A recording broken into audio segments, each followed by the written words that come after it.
Som pekný. Vážené dámy, vážení páni, tak ako to bolo spomínané, ja teraz prejdem trošku takej inej téme, ktorá ale súvisí s dejinami, s vojenskou históriou a najmä s vojnovými cintorínami. My sme v roku 2022, teda v minulom roku, urobili výstavu a vydali publikáciu o vojnových cintorínoch a v rámci prípravy tejto publikácie sme sa venovali aj mapovaniu tzv. Autentických prvkov architektúry, ktoré sa nachádzajú na týchto vojnových cintorínoch.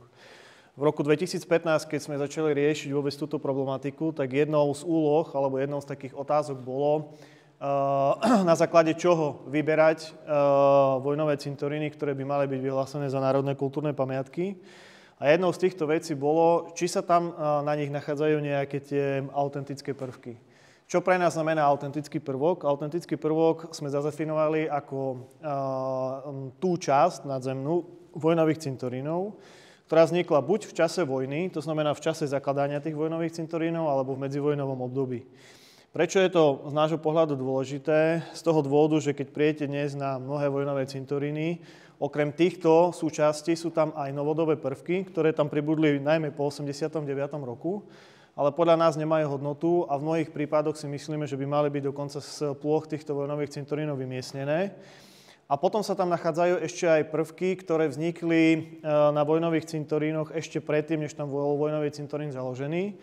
Ako príklad môžem uviesť mesto Stropkov, kde pri kaplnke z roku 1832 bol založený lazaretný vojnový cintorín. Tá kaplnka samozrejme má historickú hodnotu a určite by mala na tomto pietnom mieste ostať, ale my už ju neberieme ako autentický prvok, lebo vznikol predtým, ako bol založený samotný vojnový cintorín. Keď sme robili vlastne mapovanie v teréne, tak de facto nám vyšla tento výsledok, ktorý môžete vidieť na mape. My sme tie autentické prvky rozdelili podľa typológie, ktorú máme zavedenú na Pamiatkovom úrade Slovenskej republiky. To znamená cintorínske kaplnky, pomníky, centrálne kríže, náhrobníky, ale aj oplotenia. Vlastne z tej mapy môžete vidieť, že tých autentických prvkov sa dochovalo do dnešnej doby minimum. V mnohých prípadoch to zapričinilo práve tá nestarostlivosť o tieto pietné miesta od roku 1948 do roku 1989, ale treba podotknúť, že aj v 21. storočí, respektíve konci, teda po roku 1993, dochádzalo k zámernému odstraňovaniu týchto autentických prvkov, čo malo negatívny vplyv vôbec na výzor týchto vojnových cintorínov. No, najviac autentických prvkov sa nachádza v meste Medzilaborce. V podstate tam je aj najviac vojnových cintorínov v samotnom meste, teda pôvodných Medzilaborciach. Je ich 6 a k tých pridružených častiach, ktoré sa stali súčasťou mesta, to znamená konkrétne bývalá obec Vydraň, sú 2 vojnové cintoríny. A na každom z týchto vojnových cintorínoch boli autentické prvky. Dnes, bohužiaľ, na vojnovom cintoríne Medzilaborce 4, Medzilaborce 1 už nie sú, na Medzilaborce 2 boli v značnej miere odstránené. Napriek tomu tam ešte sú zachované. Na obrázku číslo 1 môžete vidieť centrálny pomník, ktorý je súčasťou vojnového cintorína a nazývaného v archívnych zložkách ako vojnový cintorín 3, Medzilaborce alebo Dielo. Potom obrázok 2, centrálny pomník na vojnovom cintoríne Medzilaborce 2. Obrázok 3 je to centrálny pomník na židovskom cintoríne v obci Medzilaborce, teda v Vydrani, dnes súčasť mesta Medzilaborce. No a potom 4 až 10, to sú či už náhrobné kríže, náhrobníky alebo prvky vlastne oplotenia autentické, ktoré sa nachádzali alebo nachádzajú na vojnových cintorínoch v meste Medzilaborce. Obrázok číslo 11, to je vlastne náhrobník, ktorý sa nachádza na vojnovom cintoríne Vydraň obecný, ktorý je situovaný na ploche alebo teda na konci obecného cintorína a je to náhrobník, ktorý patrí Antonovi Pfeifferovi. Potom máme teda okresy Stropkov, okres Svidník a okres Vranov nad Topľou, kde sa nachádza minimum týchto náhrobníkov. No a náhrobník, alebo teda autentický prvok na fotografii číslo 1, to je náhrobník na vojnovom cintoríne vo Vydrani, Vydrani 1, Radva nad Laborcom, teda Vyšná Radvaň 1. 2, to je kríž na tom istom cintoríne. Ja som ho bol zhodou okolností monitorovať 2 týždne dozadu a ten kríž je zlomený. V podstate ten plechový korpus tam už nie je a tá plocha, myslím, že tie fotografie boli robené v roku 2019 alebo 2020, kde bol krásne vykosený a kde bol teda plocha bežne dostupná. Dneska sú tam nálety do výšky 1,5 metra. Čiže takto to vyzerá, keď o cintorín nie je postarané. Objekt číslo 3, alebo na fotografii číslo 3, to je vlastne centrálny železobetonový kríž, ktorý sa nachádza na vojnovom cintoríne Vydraň 2, to znamená nad obcov Radva nad Laborcom, teda nad obcov Radva nad Laborcom. Potom 4 je to Sukov, centrálny pamätník, 4 je to náhrobník Reinholda Mála, ktorý sa nachádza v blízkosti grécko-katolického chrámu v Zbudskej Belej, na vojnovom cintoríne Zbudská Bela 1. Obrázok číslo 6 je to náhrobník Ota Scheuera na vojnovom cintoríne v Becherove. 7 je zaujímavá, to je vlastne nález, ktorý bol pamiatkovému úradu nahlásený, myslím, v roku 2021, kedy v jedných z záhrad v katastri obce Zborov majiteľ nahlásil, že našiel nejaký kameň, pričom tá záhrada sa nachádzala nejaké 3 kilometre od vojnového cintorína. Bol tam prizvaný náš kolega archeológ Peter Harčár, ktorý po očistení identifikoval, že ide pravdepodobne o náhrobník z prvej svetovej vojny. No a zistili sme, že tento náhrobník naozaj je náhrobníkom vojáka, ktorý padol a je pochovaný na vojnovom cintoríne v obci Zborov a ide konkrétne o vojáka Šandora Falba. Momentálne samozrejme tento náhrobník nie je osadený na vojnovom cintoríne, nachádza sa v depozite Krajského pamiatkového úradu a pri budúcej obnove samozrejme budeme chcieť tohto pietného miesta, aby sa prinavrátil na svoje miesto, aj samozrejme s jeho umelecko-remeselnou obnovou.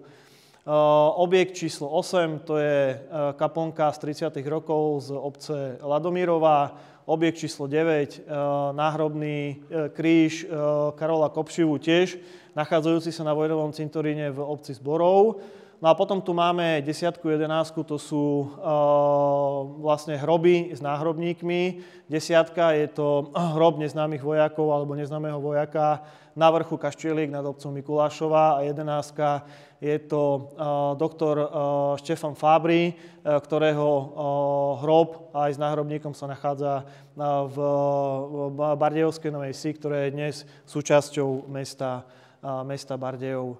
Ešte k tým obrázkom 7 a 9 pre nás sú dôležité z toho dôvodu, že tí, ktorí poznajú pozostalosť po Jozefovi Lampingovi, tak vedia, že on navrhoval 3 typy náhrobníkov a 9 a 7 sú presne tie typy, ktoré on vo svojej pozostalosti navrhoval. Čiže my aj týmto vieme argumentovať, že tie návrhy neostali iba v štádiu návrhov, ale boli naozaj zrealizované.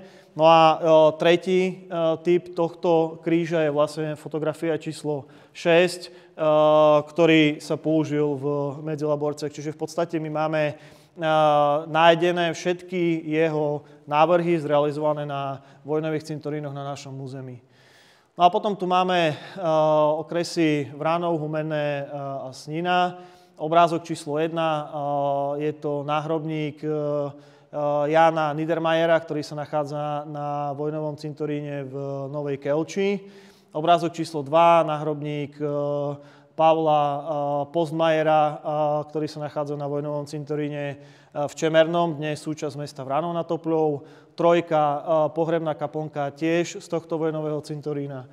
4 je zaujímavá, lebo je to náhrobník ktorý pochádza z dnes už zaniknutého vojnového cintorína, alebo cintorína, ktorý bol v 70. rokoch poprechovávaný hrobmi civilistov. My sme včera s Radom o ňom rozprávali na prednáške v Snine. Je to konkrétne vojnový cintorín z vojnového cintorína Snina Obecný. A tento náhrobník miestni aktivisti zachránili. Je to náhrobník Damiana Piukoviča a momentálne je situovaný v Národnej kultúrnej pamiatke v kaplnke rodu Roll, ktorý sa nachádza na tomto starom cintoríne v obci, teda v meste Snina. Obrázok číslo 5 je to centrálny pomník v Humennom na vojnovom cintoríne. 6, centrálny pomník Rotunda, dnes už viackrát spomínané lokalite Veľká Poľana. 7, centrálny pomník na vojnovom cintoríne v Stakčíne. 8 sú to teda hviezdy, ktoré sa používali na označovanie vojnových hrobov v medzivojnovom období. Konkrétne toto je lokalita Parihuzovce.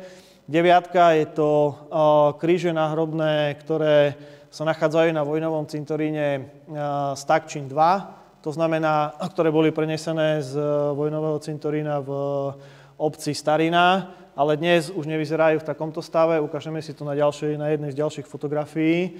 Toto bol stav, myslím, z roku 2019, predtým, než tam prebehla obnova cintorína. Tá prednáška má názov Autentické prvky a ich pamiatková ochrana.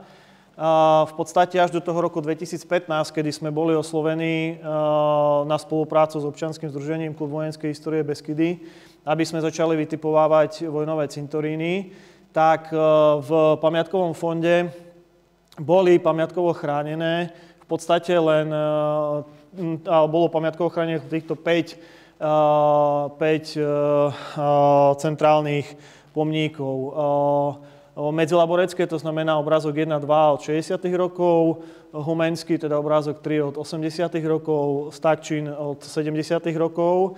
A ten náhrobník, alebo teda centrálny pomník na vojnovom cintoríne v Vydráni, teda židovskom cintoríne, bol chránený najneskôr od roku 1997 a nie ako teda samotný pomník, ale ako súčasť celého celku, teda bol vyhlásený židovský cintorín. Nie židovský vojnový cintorín, ale celý židovský cintorín.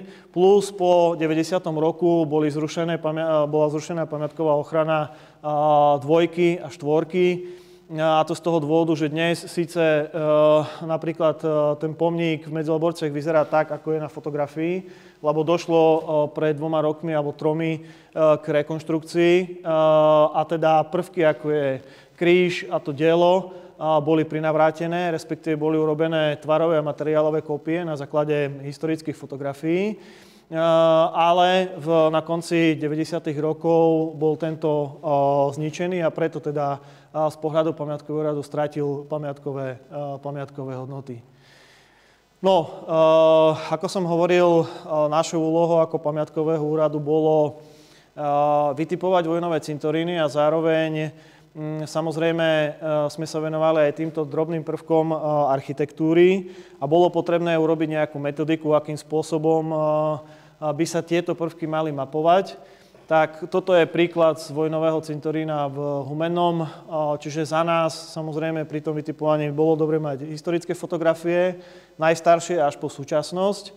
No a potom samozrejme bolo by dobre urobiť nejaký aspoň jednoduché zameranie, respektíve výkres, kde budú určené výška, šírka, prípadne text, ktorý je na danom náhrobnom alebo autentickom prvku nachádzajúci sa. Pamiatková ochrana môže byť zabezpečená viacerými spôsobmi. Jedným je ten, že samotný objekt, teda ten náhrobník, bude vyhlásený za národnú kultúrnu pamiatku.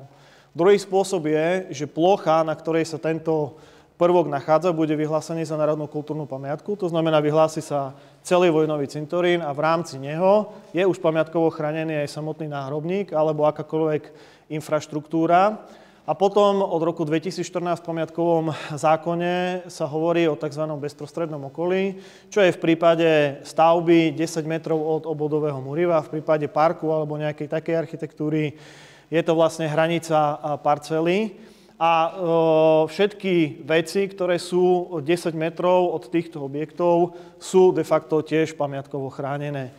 No, to je prípad vlastne jedničky a dvojky, teda náhrobníkov, ktoré sa nachádzajú v blízkosti alebo v areáloch kostolov.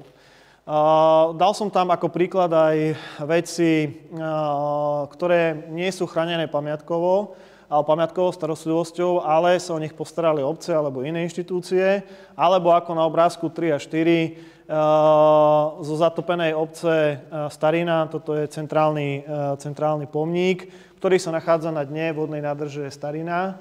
A tam si myslím, že má najbezpečnejšiu, najlepšiu pamiatkovú ochranu, lebo asi nebude nikdy zničený.